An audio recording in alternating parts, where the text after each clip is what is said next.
May the Holy One show us the light we seek. Give us the strong aid of their compassion and their wisdom. There is a peace that passeth all understanding. It abides in the hearts of those who live in the eternal. There is a power that maketh all things new, and it lives and moves in those who know the self as one. May that peace brood over us and that power uplift us until we stand where the one initiator is invoked, until we see that star shine forth.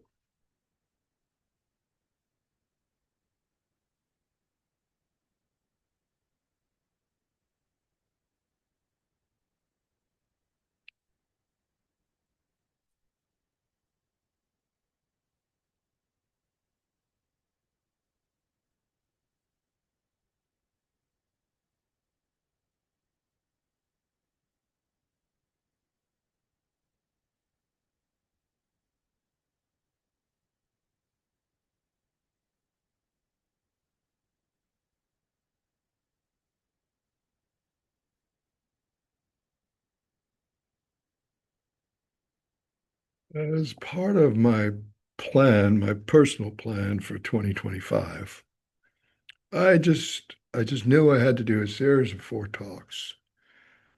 Sometime later, weeks later, the titles of the talks came to me all together. Shadow, Sita, Shakta, Spanda, just like that.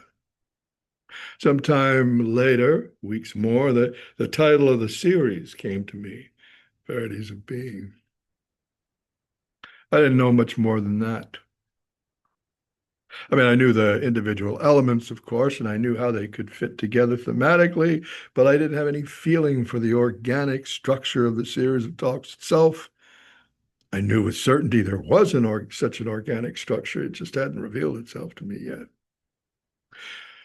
By the time I was preparing the third talk, I could finally see the grand architecture of it, how it all flowed together. It's hard to explain, but it's different. Previous uh, experience, I would design a series of talks, and the talks flowed into a book. In this case, it was kind of the inverse, although what was flowing into talks, it was what was already done hadn't revealed itself to me yet, and I was getting it piece by piece. Different. Anyway, now here we are, the fourth and final talk in this series. And when I chose the date for the fourth and final talk in this series, September 21st, I chose it because it's the day after my birthday and a powerful time for me personally. I wasn't thinking about anything. I just felt that was the date. I did not realize that the September new moon, along with a partial solar eclipse in Virgo, would occur this evening, literally in the last couple of hours. I hadn't realized that the autumn equinox in the northern hemisphere would occur the Monday following, the next day. I hadn't realized that Navratri, the 9 nights of Durga, would start the next day. I didn't realize that Rosh Hashanah, the Jewish New Year, would start the next day. All powerful, mystical events, which resonate uh, deeply with me. Indeed, the great wheel turns, and we turn with it. It is therefore to me meaningful, very meaningful, that we are all here together for this fourth and final talk in this series.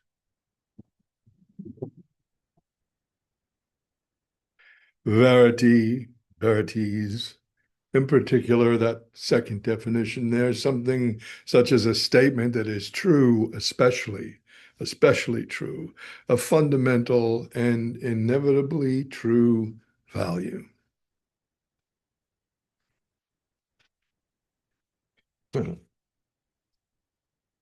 Yeah. 25,000 plus words, 85 PowerPoint slides, 10 goddesses, Shakti, Nyx, night, the goddess night, Gaia, Pachamama, Sophia, Kali, Hecate, Yamoja, Isis, Astarte, plus Adnare, their own category. 6 women mystics, occultists, saints, Lakshman Kara, Mother Krishnabai, Mirabai, Lala Dev, Vak Abrini, and H.P. Blavatsky. 14 writers, philosophers, and performers. Lana Del Rey, Walt Whitman, Alice Coltrane, Toni Morrison, Audre Lorde, Joan Didion, Clarissa Pinkola Estes, Anne Lamott, Sally Kempton, Margaret Atwood, Philip Pullman, Jean-Paul Sartre, Albert Camus, and Soren Kierkegaard. The work of 6 artists, 5 of them women, Hilma af Klint, Tamara D. Lempicka, Remedios Varo, Dorothea Tanning, Frida Kahlo, and Anish Kapoor. 20 plus cultural artifacts, books, movies, TV series.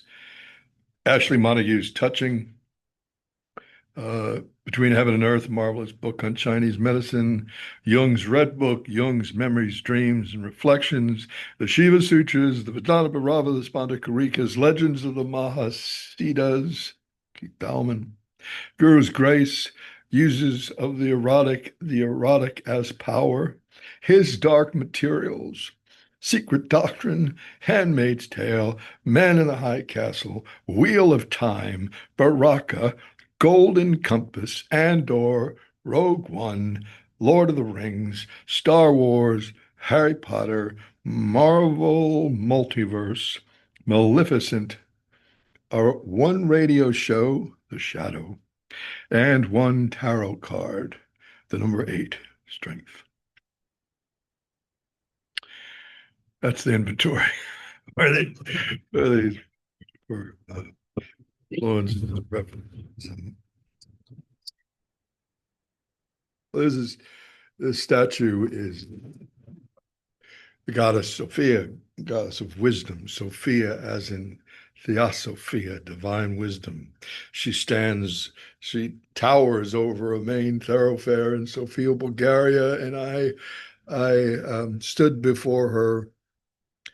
Very powerful moment. I stood before her when I was in Sofia.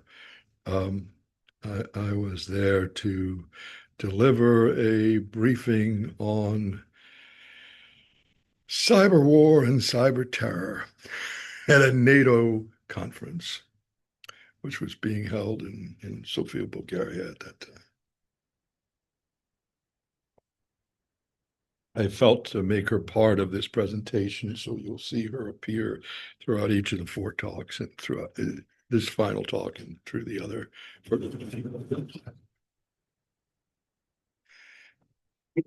Meaning, so a dictionary definition of shadow, even one that has a component for the psychological use of the term, really wouldn't get to what I'm trying to um,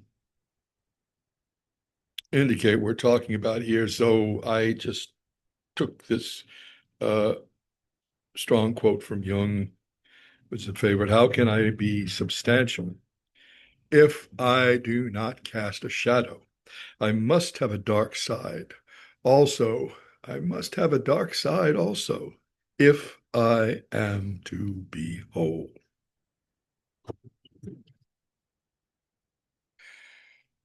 CD, power, CDs, power, plural. Sita, a powerful being, a being with power.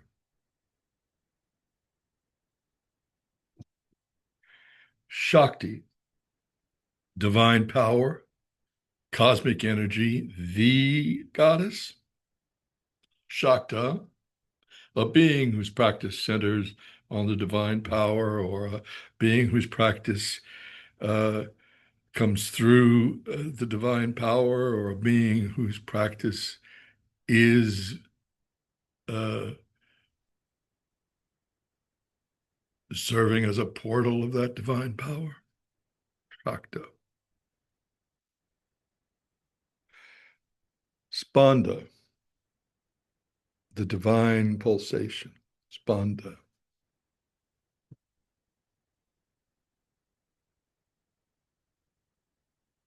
Oh. In the first talk, Shadow, we discussed the table of erroneous correspondences. We discussed Jung's shadow. We discussed what I call the scintillant deep. We discussed what I refer to as your edge, and we discussed the nature of evil, what it is.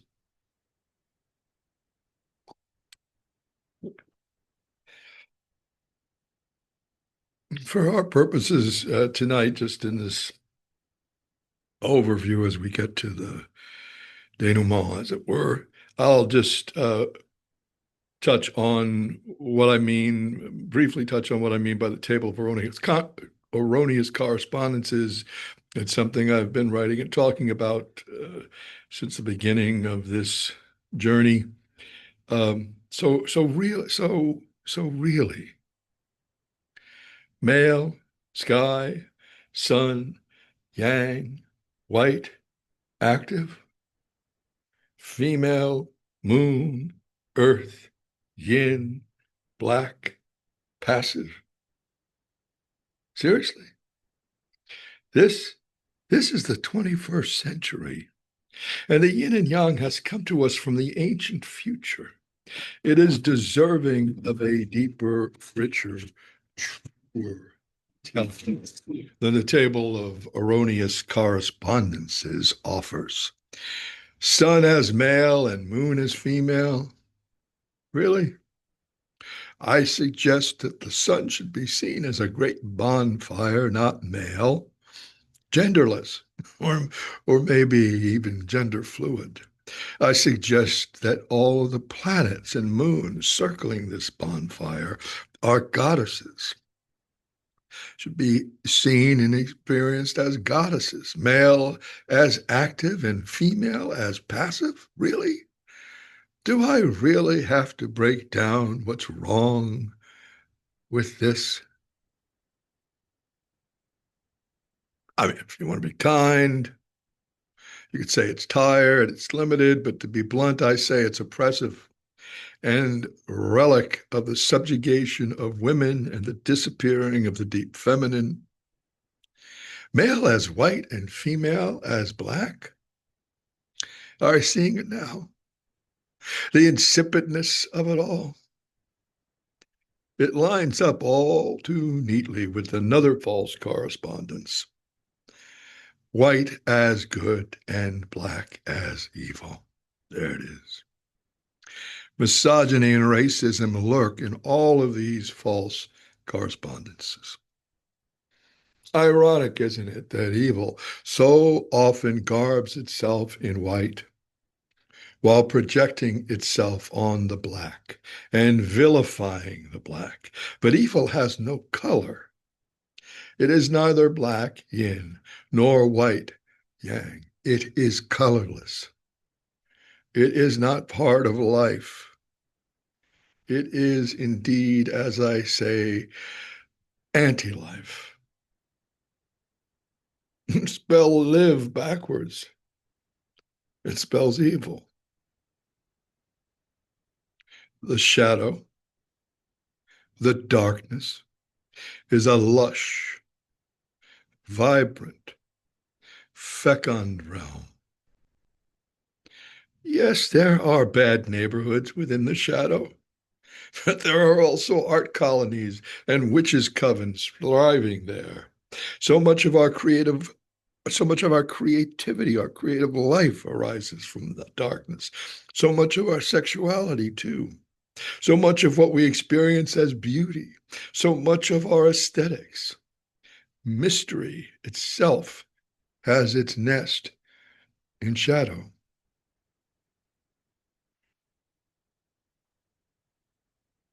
I call this shadow region, I call this shadow region the scintillant deep, the shadow region of the scintillant deep. There are also, well, consider this from the great Audre Lorde, self proclaimed Black lesbian mother, warrior, poet. I describe her that way because that is the way she chose to be described in her life.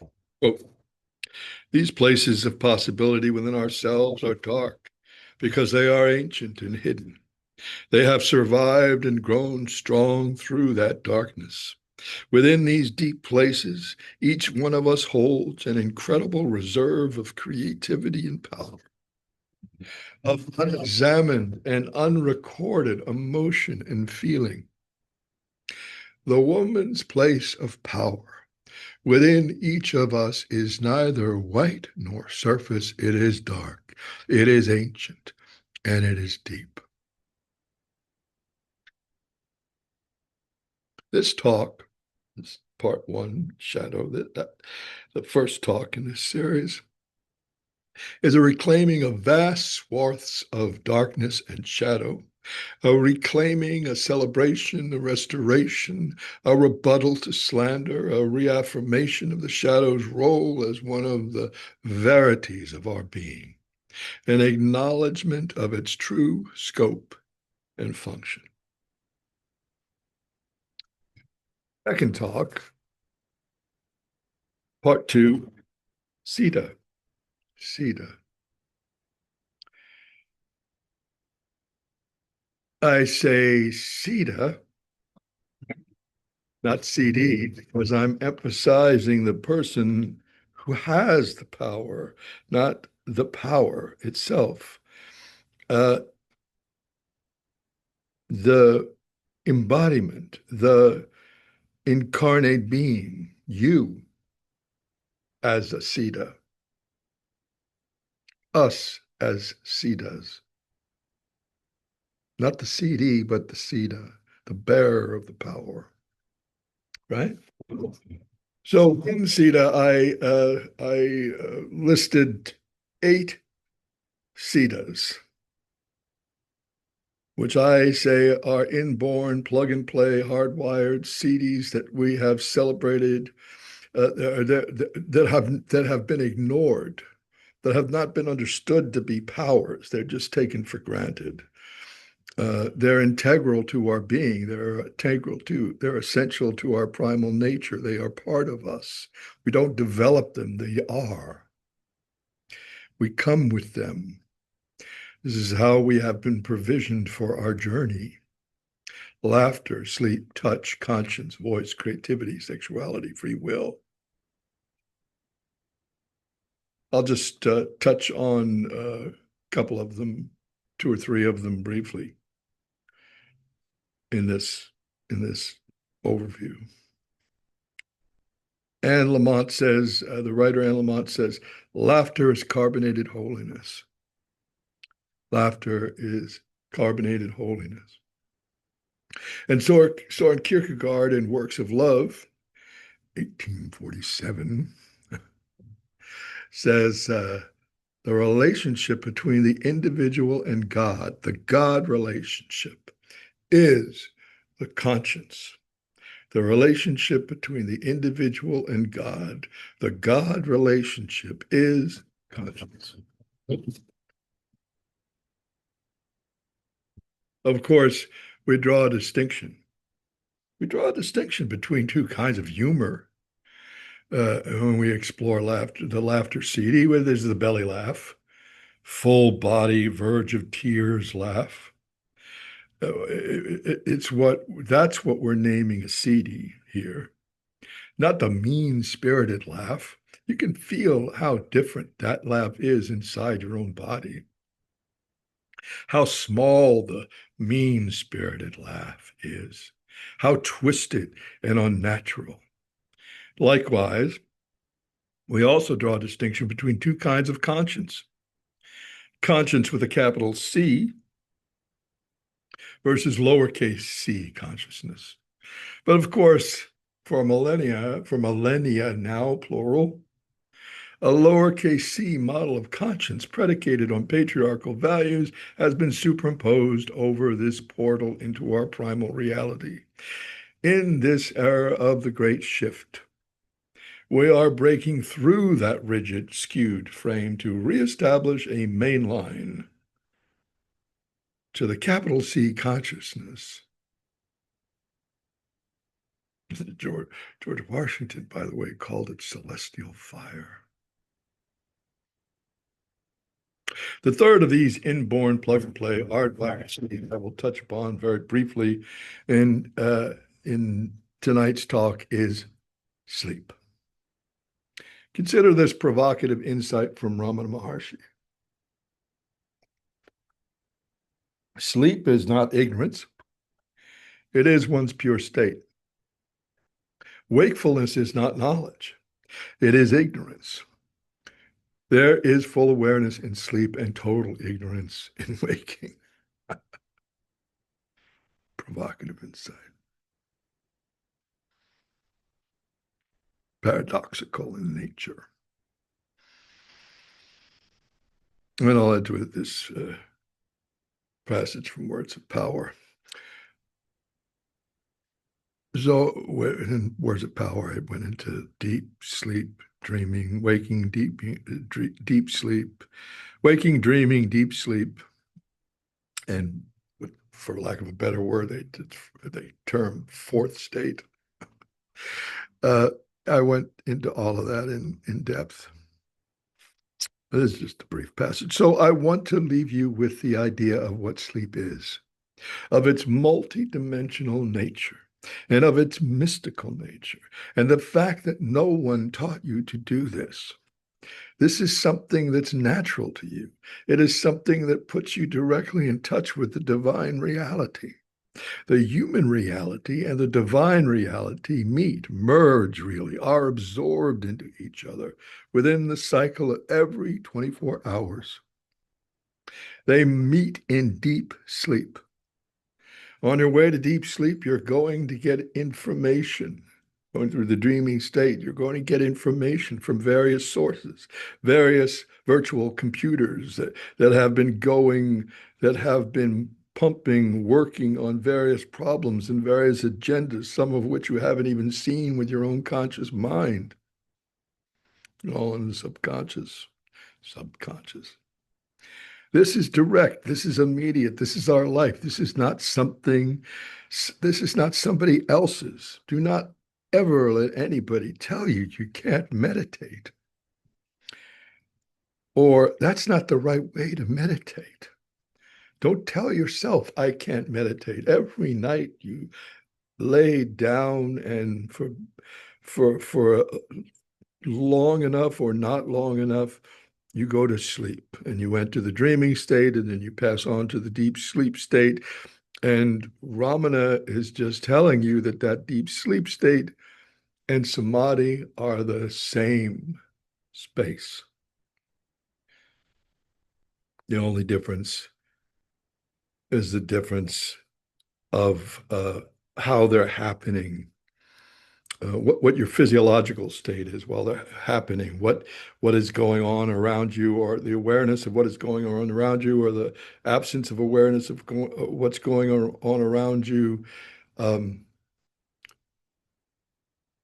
It's as if the divine dimension of mind. When you're in deep sleep, you're in the divine dimension of mind, but you're not aware of it with your conscious, with the conscious, the little ledge we walk back and forth on, the conscious part of our mind, what we call the waking part. When you're in samadhi, you're in the same space. You're in the same divine dimension of mind, but you have awareness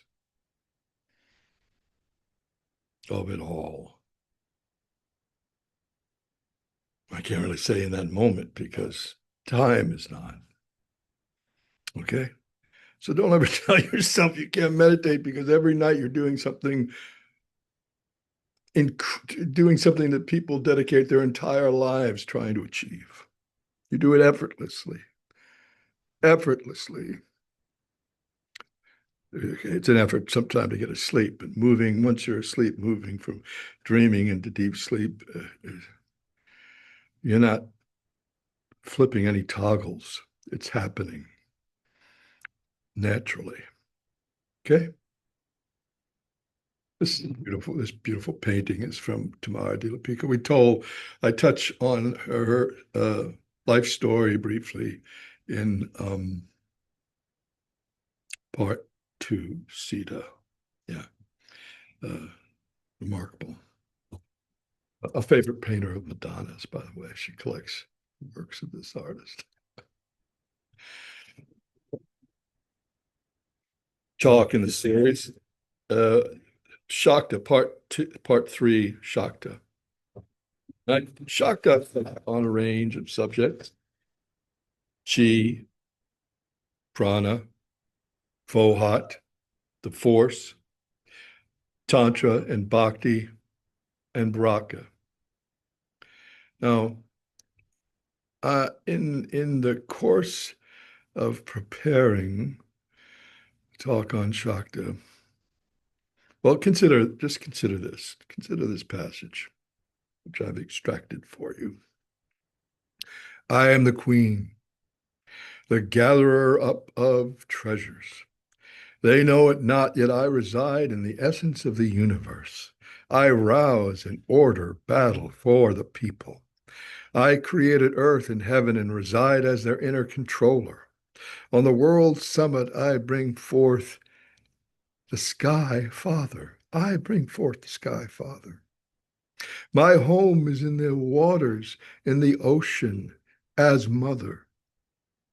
Thence I pervade all existing creatures as their inner supreme self and manifest them with my body. I created all worlds at my will without any higher being and permeate and dwell within them. The eternal and infinite consciousness is I. It is my greatness dwelling in everything.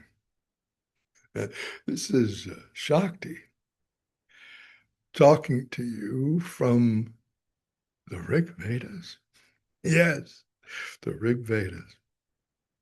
And the author of this particular Vedic text, Vak Abrini, a woman sage, not a rishi, a rishika. Marvelous. So why have I included the image of the aurora borealis in this talk? So in the first book of Philip Pullman's brilliant His Dark Materials trilogy, originally entitled Northern Lights, uh, he he mentions, well, he said the aurora borealis is integral to understanding the nature of the mystical substance, for lack of a more apt word than substance, that Pullman calls dust. Quote, the sight filled the northern sky. The immensity of it was scarcely conceivable. As if from heaven itself, great curtains of delicate light hung and trembled, pale green, rose pink, and as transparent as most fragile fabric. And at the bottom edge, a profound and fiery crimson, like the fires of hell. They swung and shimmered loosely with more grace than the most skillful dancer. Philip Pullman. Subtle Knife, one of the books in that trilogy. Well, fascinating that Blavatsky, when discussing the nature of Fohat, Oh, we also end up at the Aurora Borealis, also end up at the poles. So Fohat, cosmic energy. Shakta, really, cosmic energy. The energy behind, through all of the universe. Fohat talks about it at length in the Secret Doctrine and elsewhere. Well, but both Pullman, when he's talking about dust, and HPB, when he's what he calls dust, and when HPB is talking about what she calls fohad. Well, fohad is a word.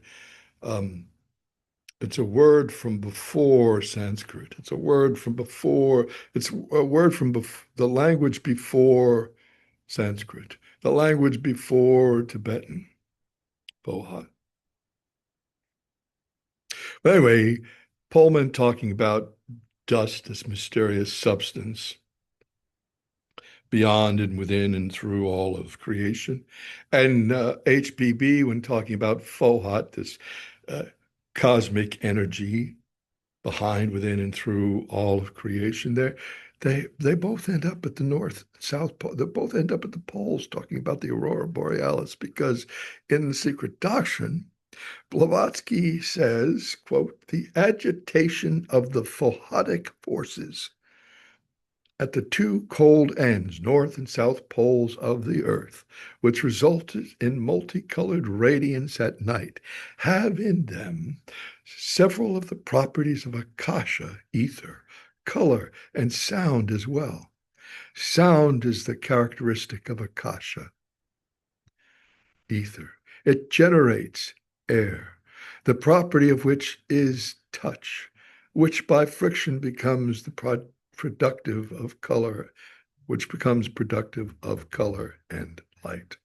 The agitation of the Fohatic forces at the two cold ends, north and south poles of the earth, result in a multicolored radiance at night, having in them several properties of akasha, ether, color, and sound as well. Oh, to be so Fohat, the veil slipping a little bit at at the poles, and revealing to us something of the nature of Fohat, of Shakti herself. Oh, to be cryptic, poetical, and literal all at once. At the poles, above the earth, but within our atmosphere, the veils slip and we glimpse the naked beauty of Shakti. In part three, I also touched on Bhakti and Tantra, in my view, the two most direct paths to an embodied enlightenment, not one without the other, both essential, embodiment and enlightenment. Now, some people are more comfortable with enlightenment. That works, but you can't blanketly dismiss whole bodies of teachings that are built on some version of enlightenment or one of its synonyms. I myself now prefer simply to say Shaktahood. Shaktahood. In part three, I also touched on Baraka, divine grace, divine blessing, as another medium through which we access Shakti and through which Shakti accesses us. Baraka has many delivery systems: satsang, presence; Shaktipat, touch; darshan, glance. Even in photos, Ramana's glance or Shivananda's signature, photos of Ramana's glance or Shivananda's signature carry Baraka, carry Guru's grace. Baraka infused artifacts, Baraka drenched spaces. This room, for example, it has been a place of satsang and a portal for decades now, and down the hill at the Native Sons building for many decades before that, a container still blessed, still blessing the furniture, the books, the artifacts, the archives, steeped and seeping. It's not dormant, it's silent, abiding power. It's palpable. Barack.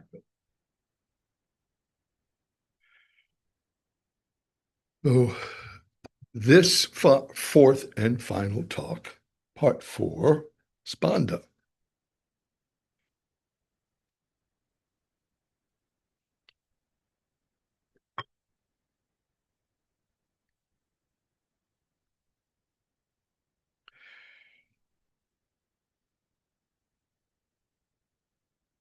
This marvelous work of art, this sculpture of Anish Kapoor's, is he calls it Mother as Void. It says much more than I can possibly say about the divine dimension of our primal reality and of the universe itself. Oh, Varoshana, indigo blue of the midnight sky, all-pervading voidness, Samantrabhadra personified in Varoshana, the Adi Buddha, the primordial, unborn, unshaped, unmodified, Dharma Kaya. Oh.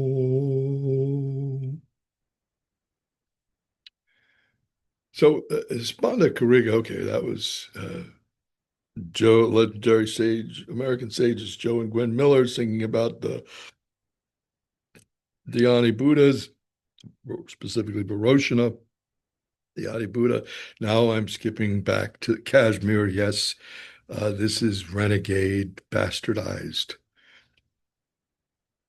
And I'm going back now to the Spanda Karikas, and I'm going to just read you a brief passage from Jayadeva Singh's commentary on the Spanda Karikas. Jayadeva Singh, by the way, I think I've mentioned it before in this talk, but he was a uh, musicologist and a theosophist, and he wrote excellent versions of Shiva Sutras, Spanda Karikas, Vijnana Bharava, and Pratyajna Hridayam.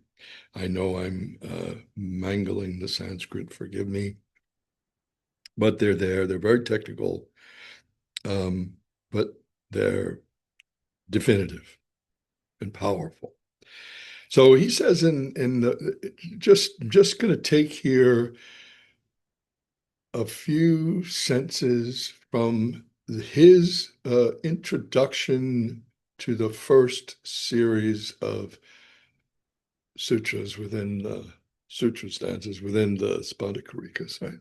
So the first verse of this section describes Spanda Shakti, represented by emergence and submergence of Shakti, the primal energy of Shiva. So I made this decision when I was just going to share. When I made this decision, I was just going to share these few sentences from the beginning of his commentary on the first of the three sections, I think it is, in the Spanda Karikas. I felt like it needed to be balanced with something, and I didn't know what that was going to be. And then I realized that it occurred to me, and oh my gosh, the three fundamental propositions of the secret doctrine, which Blavatsky uh, includes in the proem to the secret doctrine, they align with these excerpts I'm going to share with you. They align perfectly. So, first verse of this section describes Spanda Shakti, representing the emergence and submergence of Shakti, primal energy of Shiva. Okay. First fundamental proposition of the secret doctrine: an omnipresent, eternal, boundless, immutable principle on which all speculation is impossible, since it transcends the power of human conception and can only be dwarfed by any human expression or similitude. It is beyond the range and reach of thought.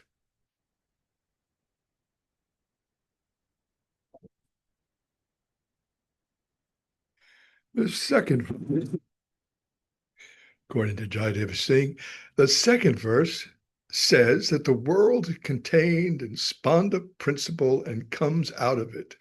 The world is contained in the Spanda principle and comes out of it. Being contained and coming out of are only limitations of the human language, indeed. We're pulsating here, emergence, submergence, submergence, submergence. And then the second fundamental problem, doctrine, which I submit to you as a commentary, running commentary on the Spanda Karika. The second verse of the Spanda Karika, the second fundamental proposition of the secret doctrine, the eternity of the universe in toto as a boundless plane. The appearance and disappearance of worlds is like the regular tidal ebb of flux and reflux. The appearance and disappearance of worlds is like a regular tidal ebb of flux and reflux.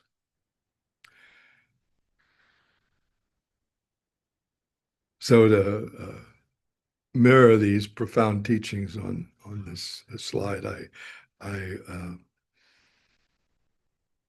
put in the ancient Celtic symbol of the triune goddess, which is very important to me, and the three spirals, and the three spirals are many things. There can be interpreted in many ways.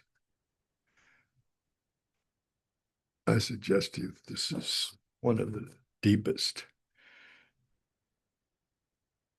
meanings.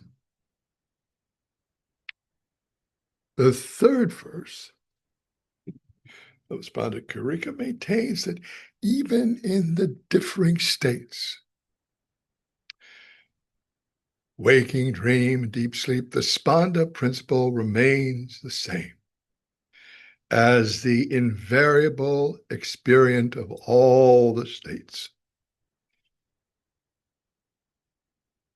You are the invariable experience of all the states. Waking, dreaming, deep sleep, they come and go cyclically, but you are you. And what you are is something very different than what you perceive yourself to be in the waking state until you actually fall awake in that waking state and come to a realization that what you really are is actually more like what you really are in the deep sleep state than what you are in what we imagine ourselves to be in the waking state. So that's the third verse of the Spanda Karika is now here's the third fundamental proposition of the secret doctrine. The fundamental identity of all souls within the universal oversoul, the latter being itself an aspect of the unknown root. It's a good title, Unknown Root. And the obligatory pilgrimage for every soul, the obligatory pilgrimage for every soul, a spark of the former through the cycle of incarnation or necessity, in accordance with cyclic and karmic law during the whole term. This is what Joe would say, used to say to us, everyone, you have to do it for yourself. No one can do it for you. Each of us experience has to take this pilgrimage ourselves. This third image, this little lightning speed tour through this Spanda, through first three sentences of the first three verses of the Spanda Karikas. This image is from Frida Kahlo, Love Embrace of the Universe. It's always been very important to me. I've used it in my talks and books before. referencing these deep subjects, occult subjects. So you see Frida, and she's holding poor Diego. She's holding, cradling poor Diego, and I don't know if it's a bullet wound or a bindi or both on his forehead, but she's holding him, and you can see she's being held. She, in turn, is being held by the one I call the dark green goddess. You could call her Gaia, you could call her Pachamama. And then the dark green goddess is being held, in turn, is being held by a vaster white goddess. You could imagine it to be Tara. There's other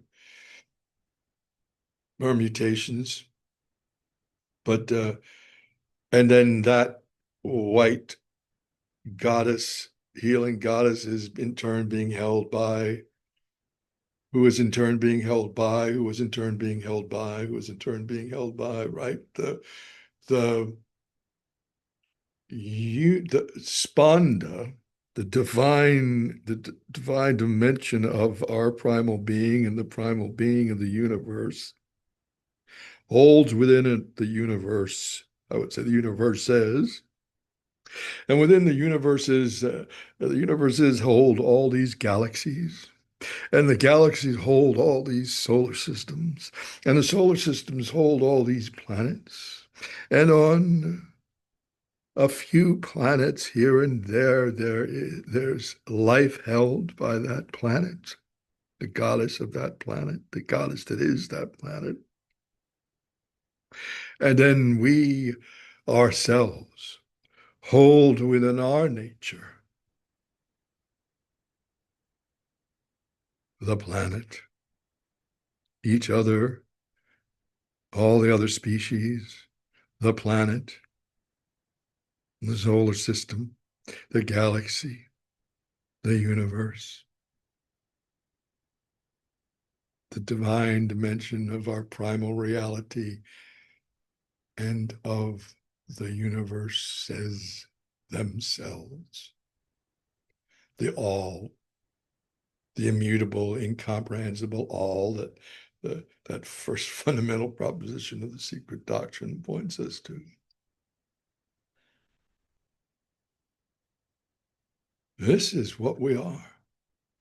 This is who we are. This is where we are. This is what is happening.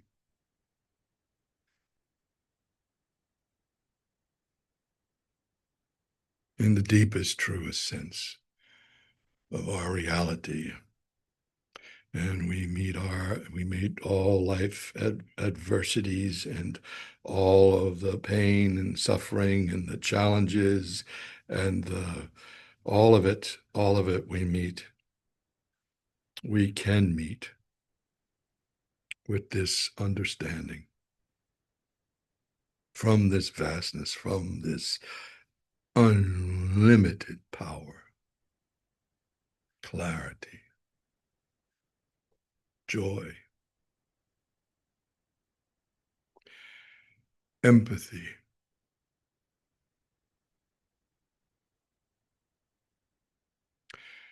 So,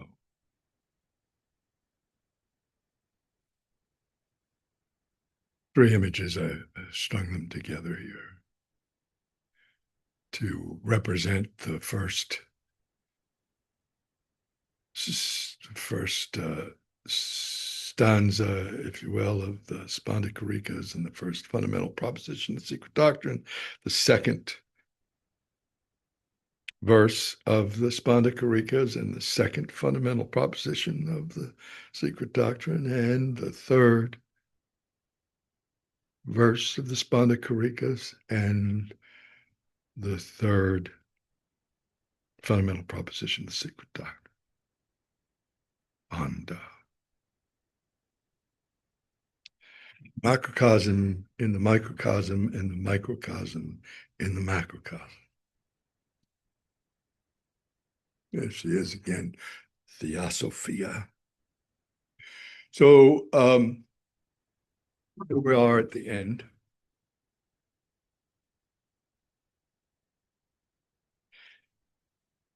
Primal reality the pathless path, the lineage of no lineage, the emerging global wisdom tradition, Gaian politics, Gaian poetics, the ascendancy of the feminine, altruism and sustainability as spiritual and existential imperatives. These are themes that my work has focused on for the last 2+ decades.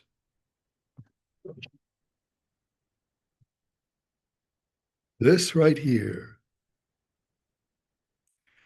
right now, this moment, this decade, and this next decade is a time of great trial and tribulation for our country and for our world. Life affirming, celebratory, empowering. I hope that's the experience that you take away from this current series of talks. I hope these 4 talks offer new perspective, new framing, new language, new vision. I have tried to show how you are right here, right now, a Siddha, a powerful being.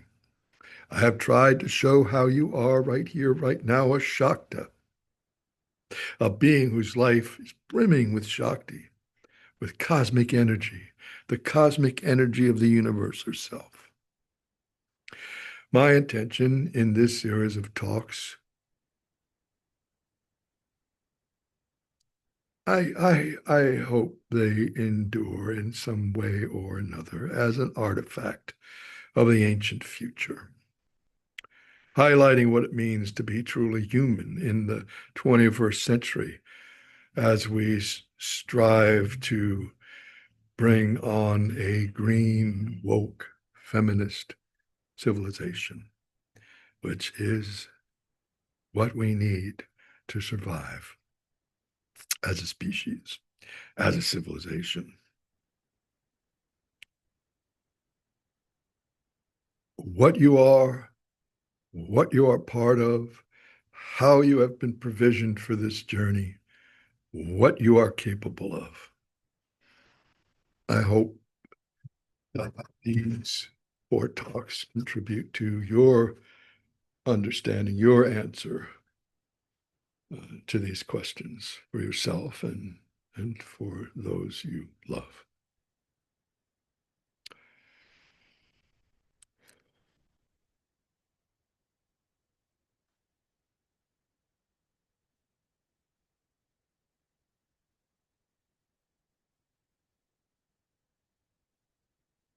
Clear light is the source of light that lighteth every one of humankind that cometh into the world. It is the radiance of cosmic consciousness. Yogins realize it while still in the fleshly body, and all humans glimpse it at the moment of death. It is the light of the Buddha, the Christ, and all masters of life. And to the devotee in whom it shines unimpededly, it is the Guru and the deliverer.